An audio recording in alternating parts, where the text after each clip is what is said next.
Good morning. Let's get to this study guide so you guys can be prepared for your quiz tomorrow. All right, so this first page, we are determining if relations are functions. It says use complete sentences, justify your answer with words, numbers, and or symbols. So question 1A says, is this relation a function? So I'm looking here at these x values, and I see that none of them repeat, so I would say yes. And justify my answer, I would say this is a function because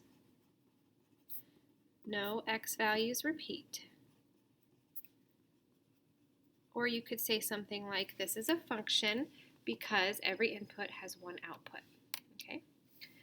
1b, is this relation a function? Well, if we use our vertical line test where you draw a vertical line somewhere on the graph, you can see that that vertical line there is going to pass through 2 points. So that disqualifies it. That means it fails. So is this relation a function? No.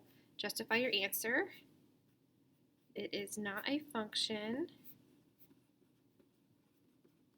because it fails the vertical line test.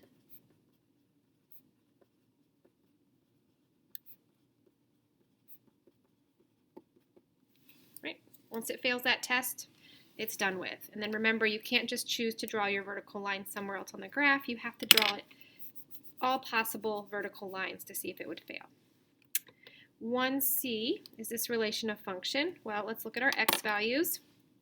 It looks like -4's repeat and -2's repeat. So this would not be a function.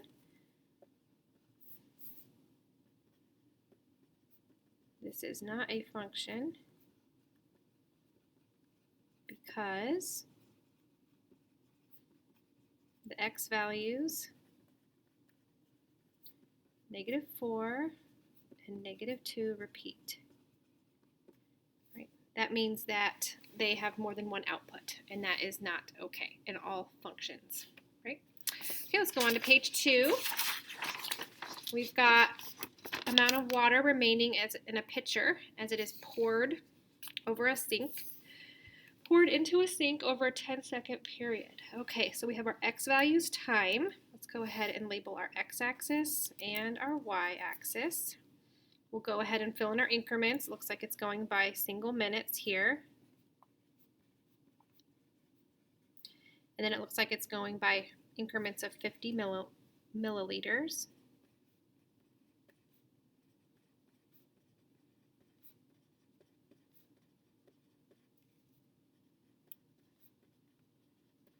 Okay, so graph this relationship on the coordinate plane below, and then we're going to decide if it's linear. So 0, 500. So our water bottle started out with 500 milliliters of water. At 2 seconds, there's 450 milliliters of water. At 4 seconds, there's 300. At 6 seconds, there's 150. At 8 seconds, there's only 50 left. And at 10 seconds, there is 0 left. So is this relationship graphed above linear? Explain your thinking. Well, hopefully you can see that visually this is not a straight line, right? If I were to connect these points, they kind of go a little bit jig-jaggedy, right? Definitely not a straight line there, okay? So I could say no, this is not linear because it's not a straight line. So there's our visual proof. Or you could say something like not a constant rate of change. Right? If it had that constant rate of change, it would be straight. Either of those answers would be acceptable on the quiz. Okay? If you aren't sure, if you're looking at this and you're like, maybe my eyes are playing tricks on me, remember you can go back up to the table and you can say, okay, well, what's the rate of change here? So time is increasing by 2 seconds each time. And then what's my rate of change here? Well, it goes down 50, and then down 150, and then down 150, then down 100, and then down 50. So this is clearly not a constant rate of change here. So that would also be proof that no, this is not considered linear. All right, page 3. Okay, we've got Jordan here, and he's putting all of his photos on a memory card. Okay, so we have a table here, or excuse me, a graph. Guys, it's only 7:51. Why am I yawning already? Okay, so we have a graph. Remember, the first thing we're going to do is we're going to fill in the increments. So it looks like this is going by 1 minute increments again. Wait, hold on. This was in seconds. Did I say seconds or minutes over here? Anyway, okay. And then we're going up by 200s here for the storage. So I'm going to fill these in.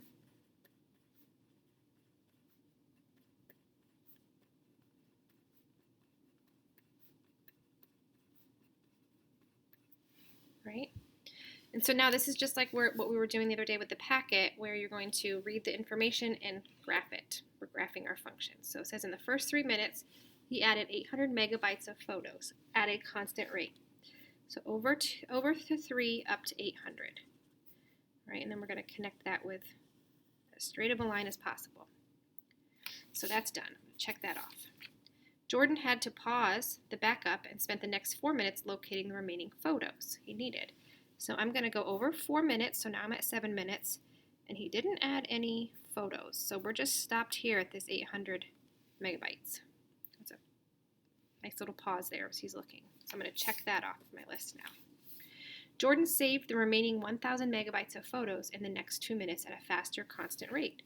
So he saved 1,000 more, so 800 plus 1,000 is up to 1,800, and it was 2 minutes. So I'm going to go over to 9 minutes for that one.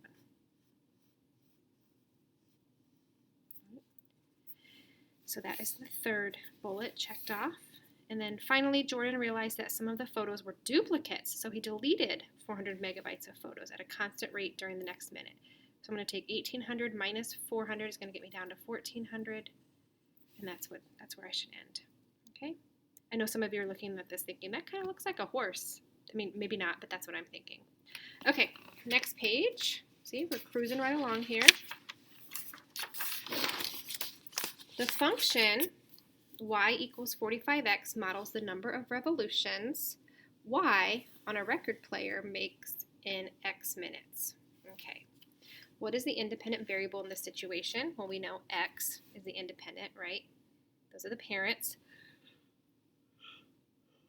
What does the independent variable represent? Well, it tells us x is in minutes. So x represents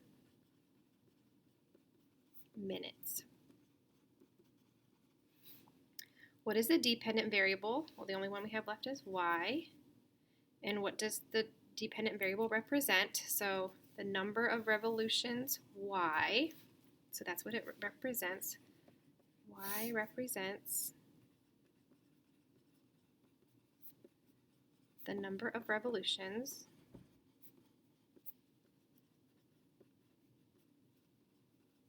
a record player makes.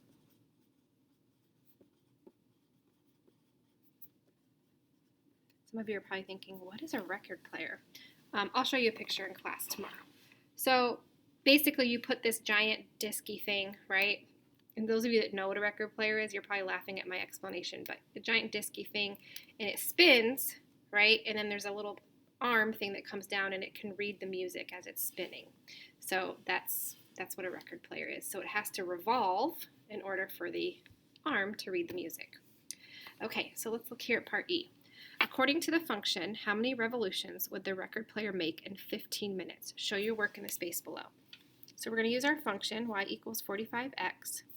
Remember, x is minutes, right? So I'm going to fill in 45 times 15 because that's what we're going to try to because it's 15 or 45 revolutions per minute. So I've got 15 or 45 times 15, and I get y equals 675. That's a weird 7, but it is what it is. So my answer would be the record player makes 675 revolutions in 15 minutes. That's what that 675 stands for. Okay. All right, still cruising right along. We've got cars in a parking garage. Oh, this should look familiar to you guys. Remember we did cars in the Starbucks drive-thru and what have you. Let's go ahead and fill in our increments here. So we got 12 p.m., 1 p.m.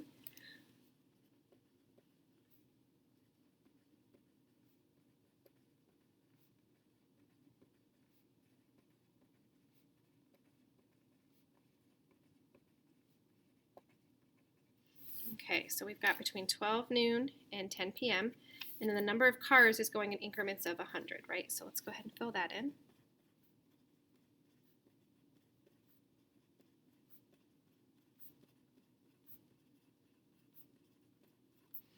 Okay, so now we have all the data we need to evaluate. Okay, circle the time interval below where the rate of change is constant. Okay, so let's look from 12 to 1. 12 to 1 is a curved part, so that's not constant. So we can cross that one out. 3 to 6, so 3 p.m. to 6 p.m. That's also curved, so we can cross that one out. And then 9 to 10, that's a nice straight line. That would be our constant. Okay. It also has a change, right, because it decreases. Remember that was part of the confusion on the practice we did. It needs to have change. It can't just be a straight line, like a horizontal straight line.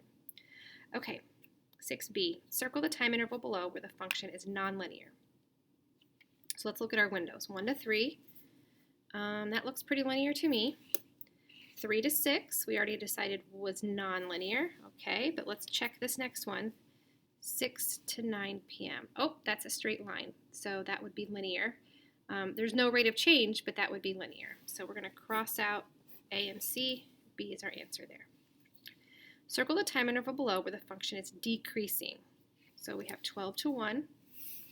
That's definitely decreasing. It doesn't have to be linear. 1 to 3, that's increasing. And 6 to 9, there's no increase or decrease. So our answer here is going to be 12 to 1. Make sure you check all 3 choices, right, guys? You don't want to just find one. Make sure you check all 3. Okay, what ordered pair represents the maximum value? So if I go to 12 p.m., there's 800 cars in the parking lot. That's going to be my maximum.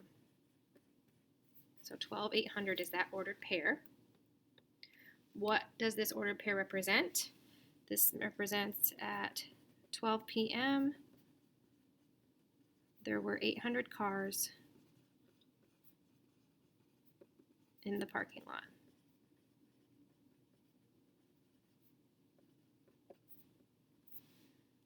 Okay. What ordered pair represents our minimum value? So if we look back up here at the graph, what is the lowest point? Well, right here is our lowest point on the graph. So that would be 10 p.m., 100 cars. So our ordered pair is 10, 100. And it represents at 10 p.m. there were only 100 cars in the parking lot. So on the quiz, I'm going to expect that you know how to interpret what this 10 means and what this 100 means. If you forget, you can always remember that this is the x and this is the y, and you just look at the title of the graph. So x is 10. Up here at my x-axis is time, right? Y is 100. My y-axis label is number of cars. So you have the information in front of you, right? So you don't have to try, it shouldn't be that tricky. That's right there on the graph. Okay, oh, that was it. I thought there was one more.